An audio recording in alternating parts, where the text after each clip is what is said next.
안녕하십니까. 안기종의 누구나 환자다. 전예강 어린이 응급실 사망 사건 세 번째 시간입니다. 9살 전예강 어린이는 소아 백혈병이나 혈액암이 의심되는 응급 환자로 2014년 1월 23일 오전 9시 47분경 대학병원 응급실에 도착을 했지만 오후 4시 54분경, 그러니까 응급실에 도착한 지 7시간 만에 하늘나라로 갔습니다.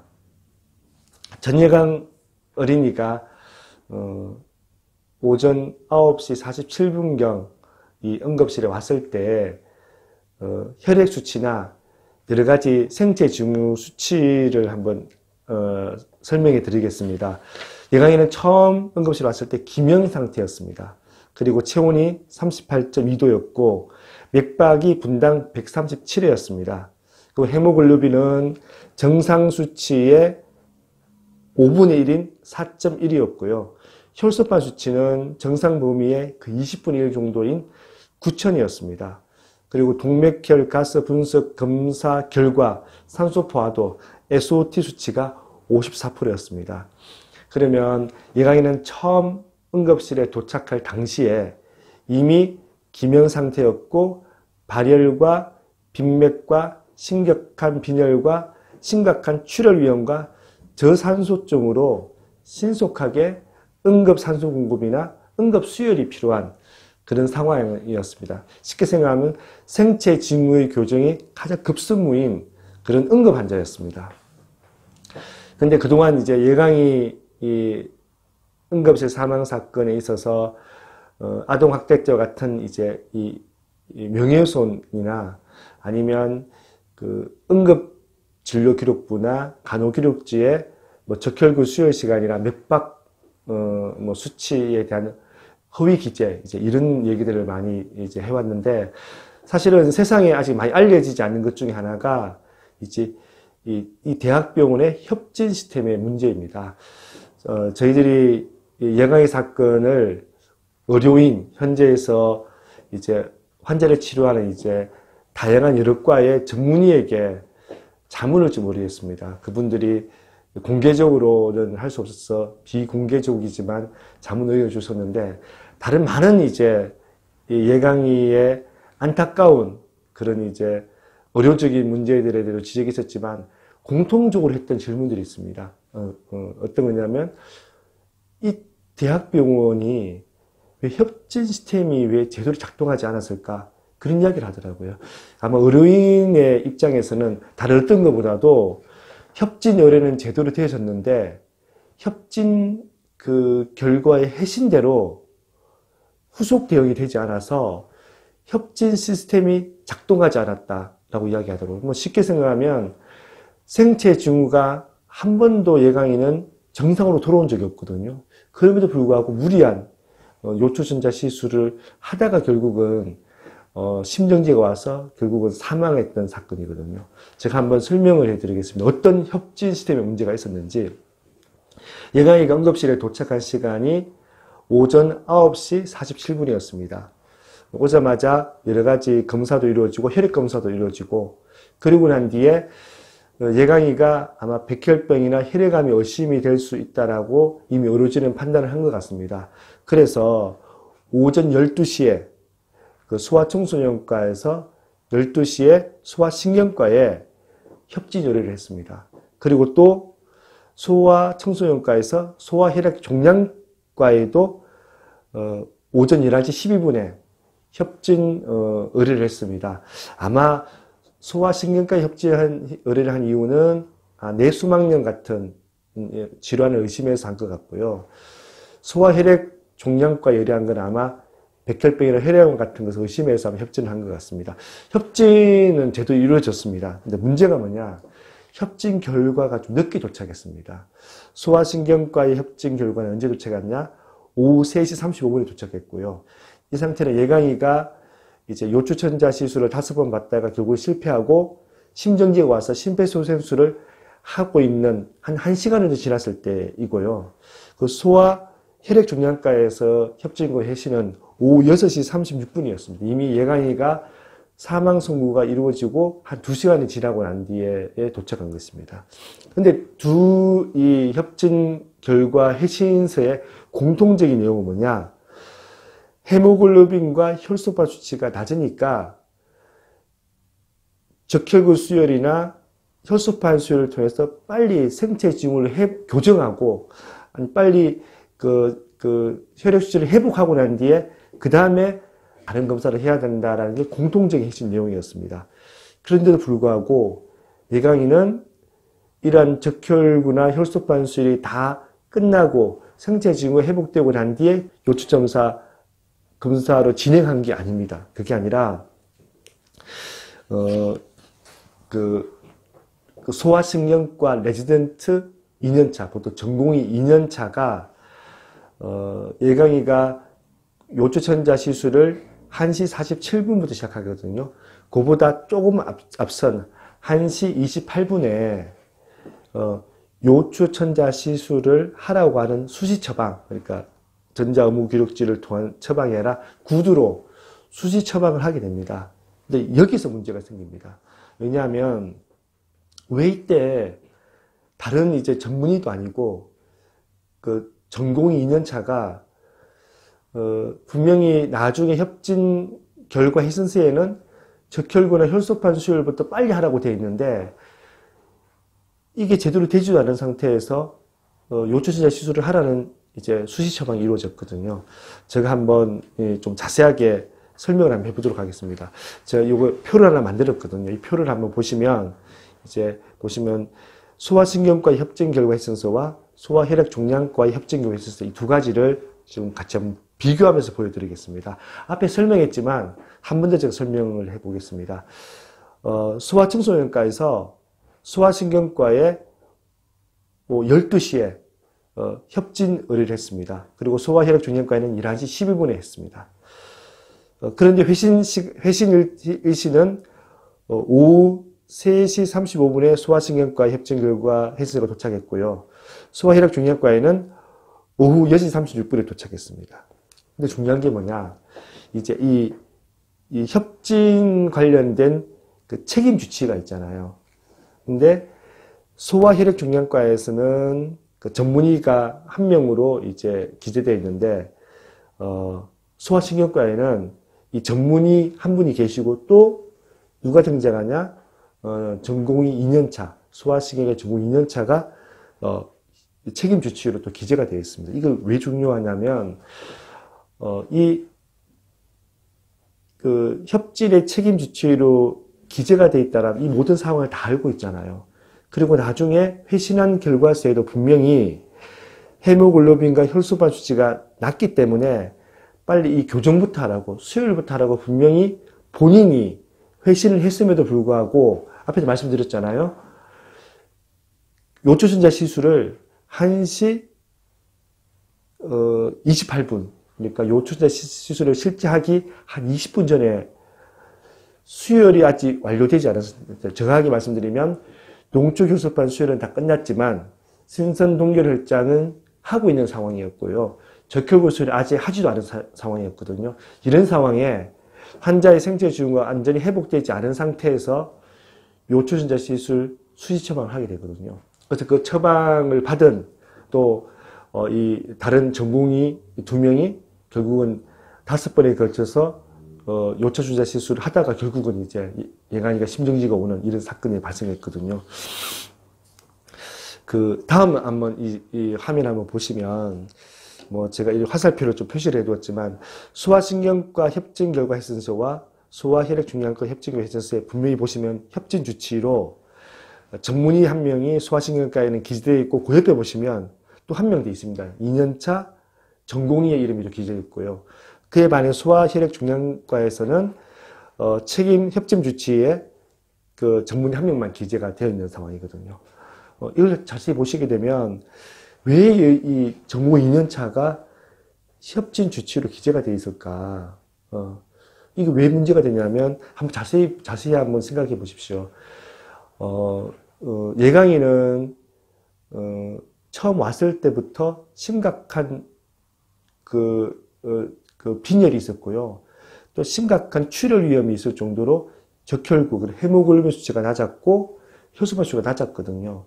그래서 이 협진을 의뢰했을 때 이 두 개 소아신경과와 소아혈액종양과에서 공통적으로 헤모글로빈 수치와 혈소판 수치가 낮으니까 빨리 수혈부터 하고 그 다음에 다른 검사를 진행하라고 회신을 했거든요. 그리고 이 회신한 사람이 누구냐? 소아신경과에는 2년차 전공의도 포함이 되어 있거든요. 근데 문제가 뭐냐?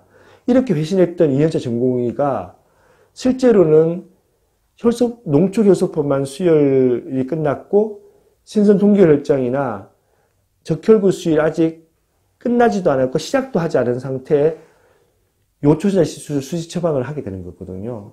이에 대해서 이 전문의들이 잘못된 처방이라고 이야기하더라고요. 왜 그러냐? 예강이가 처음부터 바로 대학병원을 간 건 아니었거든요. 처음에 동네 의원 두 곳에서 이틀 동안 다녔었고요. 그러다가 이제 당일날, 그러니까 2014년 1월 23일 당일날 아침에 종합병원에 가서 의사의 진료를 받았더니 곧바로 대학병원에 가서 이제 치료받으라고 해서 이제 대학병원을 간 거거든요. 예강이 다녔던 병원은 우리나라의 빅5 병원, 굉장히 치료를 잘하고 시설이 잘 돼 있다라고 하는 그런 대학병원이었는데, 이 가는 이유가 뭐겠습니까? 협진 시스템이거든요. 비록 응급실에 가서 소아청소년과에 처음 배정되었지만, 혹시 뇌수막염이 아닌가 싶어서 소아신경과에, 그리고 혹시 백혈병이나 혈액암이 아닌가 싶어서 소아혈액종양과에 협진을 의뢰한 거죠. 그러면 당연히 그 결과를 기다렸다가 그 결과에 따라 가지고 뭐 검사라든지 이렇게 해야 되는데 그렇게 하지 않은 거예요. 다만 또 협진 시스템이 제대로 작동하지 않았다.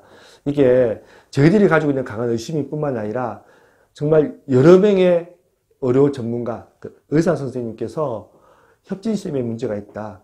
예강의 사건은 다시 한 번 더 봐야 될 게 의무 기록을 허위 기재하고 뭐 수혈이 뭐 늦었고 빨랐고 이 논쟁보다 더 중요한 거는 관이 이 우리나라의 빅5라고 하는 이 대학병원의 응급실에서 이 협진 시스템이 제대로 작동했느냐, 소아청소년과에서 소아신경과와 소아혈액종양과에 의뢰했던 이 협진 시스템이 제대로 작동했는지부터 봐야 된다는 이야기를 많이 했거든요. 잘 안 된 것 같다라는 생각을 가지고 있습니다. 그래서 1시 28분에 레지던트 2년차가 협진 회신 결과와 다르게 요초전자 시술을 처방했습니다.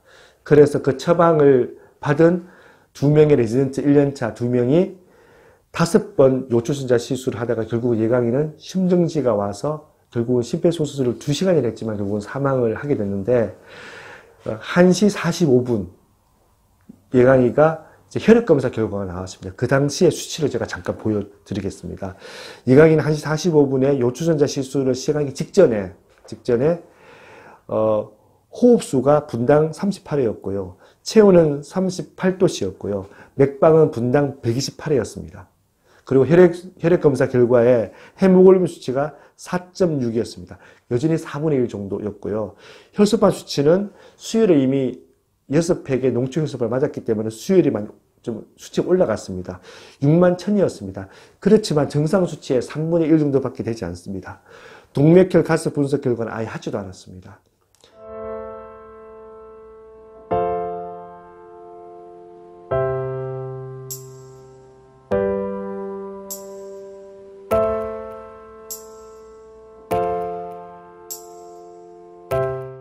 요 수치를 결론적으로 말씀드리면 여전히 예강이는 요초전자 시술을 시행하기 2분 전에도 발열이 있었고 비노업이었고 빈맥이었고 심각한 빈혈 등이 있는 상황이었습니다.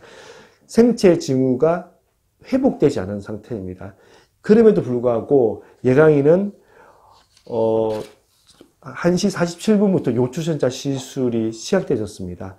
요초전자 시술을 시작할 때 적혈구 수혈이 그때 막 시작됐습니다. 적혈구 수혈은 수혈이 끝나고 나는데 일정 시간이 지나야지 효과가 나올 수 있는데, 아니면 좀 빨리 짜서 빨리 주입해야 되는데 그러지 않고 적혈구 수혈이 시작하자마자 바로 요초전자 시술이 들어갔고요. 그리고 그 38분 만에 예강이는 심정지가 왔습니다.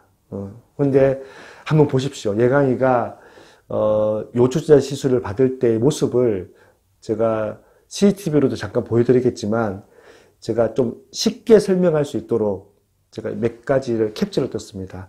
한번 보시면 그 예강이 이 자세에 지금 이 예강이가 이렇게 좀 이렇게 힘든 상황이니까 막 발부둥 치고 이렇게 하니까 움직이니까 요추천자 시술이 잘 안 되니까 이 남자 의료인이 인턴이 무릎으로 예강이 어린이의 허리를 눌러 자세를 좀 이렇게 교정하는 장면도 나오고요. 여기 보시면 또 남자 의료인은 허벅지를 누르고 있고요. 보시면 여자 의료인은 팔뚝으로 예강이 목을 눌려서 이렇게 압박한 상태로 요추천자 시술이 시행되어졌거든요.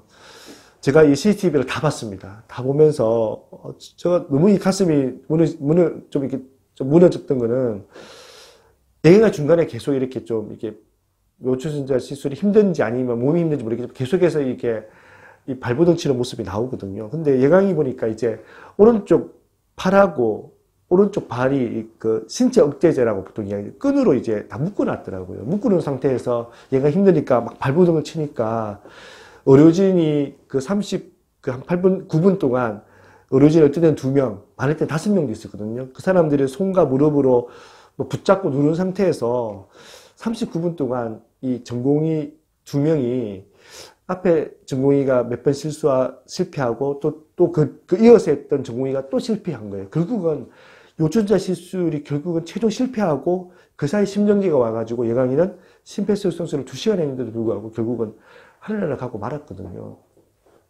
중간에 보면 이 산소 포화도 기기 같은 게 나오잖아요. 그런 기기가 중간에 이게 예강이가 요동치니까 이게 떨어져서 측정이 안 됐을 수도 있고요. 이미 심정지 상태가 와서 이게 깜빡깜빡 그림에도 불구하고 제대로 체크를 하지 못해서 그래서 늦게 발견해서 제대로 조치도 못했다는 이제 이런 의혹들이 이 법정에서 지금 공방으로 지금 진행되고 있는 상황이거든요. 너무 안타까운 마음이 있어요. 우리가 첫 번째는 예강이의 이 명예훼손, 이 홍보팀 관계자들이 의료진의 이 말을 인용해서 예강이 부모를 아동학대죄 부모인 것처럼 기자들에게 이야기했던 명예훼손에 대한 굉장히 억울하고 분통하는 일이 있었고, 두 번째 제가 시간에는 예강이의 이 응급진료기록부와 간호기록지 등이 어떻게 허위 기재, 어떻게 좀 이게 일부는 조작됐다는 의혹을 받고 있는지에 대해서 제가 말씀을 드렸고요. 오늘은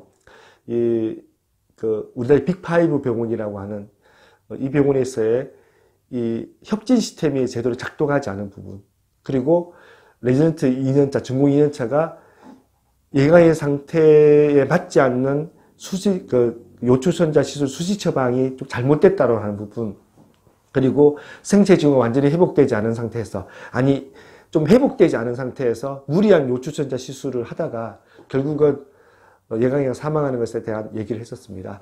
제가 예강이 상태를 의료인에게 보여줬을 때 의료인 몇 분이 그런 이야기 했었습니다. 물어보고 싶다고 하더라고요. 예강이 상태를 이미 수치를 봤다면 혈액 수치나 아니면 여러 가지 맥박 같은 걸 봤다라고 하면 요추천자 시술을 한 2번 정도 실패를 하면 더 이상 안 할 것 같은데 왜 사람을 한 번 더 바꿔서까지 그렇게까지 예강이를 검사를 하려고 했냐, 묻고 싶다고 이야기하시더라고요. 왜냐하면 예강이 상황에 대한 여러 가지 논란들이 많이 있는 거잖아요. 있는 건데 예강이 상태가 처음부터 올 때부터 좀 위중한 상태였잖아요. 그리고 생체 징후 회복된 적이 한 번도 없어요. 없는데도 불구하고 아마 이런 상태에 요추수술 하는 게 굉장히 생명에 위독할 수 있다는 걸 알고 있음에도 불구하고 2-3번 실패하면 안 해야 되거든요. 안 해야 되는데 결국은 이제 하면서 이런 일이 발생하다 보니까 너무 안타까운 마음이죠. 중간에 중단만 했더라도 이런 법정 소송까지 하지 않았을 텐데 왜 이렇게 했는지 너무 궁금하다는 이야기 하시더라고요. 의사 선생님께서 이렇게 궁금하다고 이야기하면 저희들은 얼마나 더 궁금하겠습니까? 오늘은 예강이의 협진 시스템이 작동하지 않은 문제와 무리한 요추천자 시술에 대한 이야기를 했습니다. 제가 지난번에도 말씀드렸지만 혹시 영상을 보시고 의견을 주고 싶다든지 아니면 뭐 정보를 주고 싶은 것이 있다면 또 지금 나가는 그 이메일 주소로 좀 보내주시면 그 내용들 다 종합해서 예강이에 왜 하늘나라에 가게 됐는지 그 사인에 대한 규명을 하는데 저희들이 소중하게 사용하도록 하겠습니다. 다음 시간에는 그 예강이 어머님을 한번 모시고 같이 예강 이야기도 좀 하고요. 그리고 그 의료진과 그리고 그 대학병원 측에 좀 이렇게 원하는 게 무엇인지 그 이야기를 들어보는 시간을 갖도록 하겠습니다. 긴 얘기 들어주셔서 감사합니다.